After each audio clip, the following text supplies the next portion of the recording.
చెప్పబోతున్నాను. ఆ స్టోరీ పేరు నక్క ఇంకా కోతి. ఒక ఒక అడవిలో జంతువులన్నీ ఉండేదంట. ఆ జంతువులో ఒక కోతి ఉంది.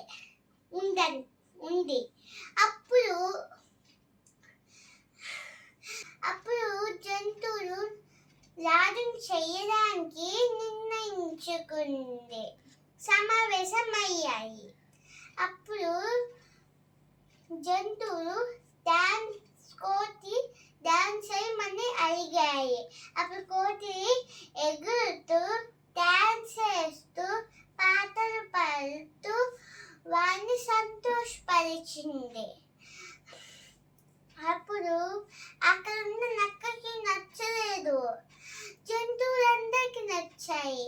అప్పుడు దాన్ని రాజం చేసి కిరీటాన్ని పెట్టింది. అప్పుడు ఒకరోజు నక్క నడుచుకుంటూ వెళ్ళింది. అప్పుడు దానికి ఒక ఉచ్చు కనిపించింది.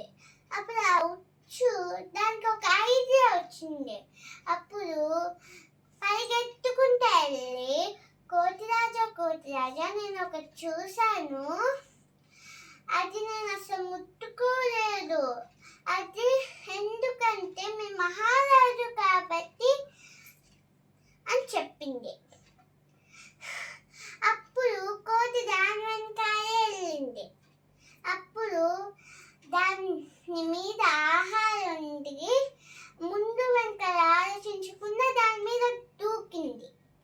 అప్పుడు దూకితే ఇచ్చుకుంది.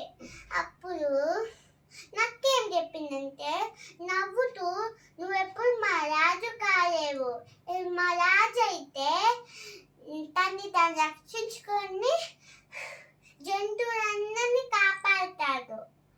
అప్పుడు పరిగెత్తుకుంటూ వెళ్ళి జంతువులకి చెప్పింది. అప్పుడు జంతువులన్నీ వింటున్నాయి. అప్పుడు మా రాజు అయితే నిర్ణయానికి వచ్చి మళ్ళీ కాపాడుకుంటారు. అప్పుడు మా రాజు ఎవరంటే తెలుసా మీకు?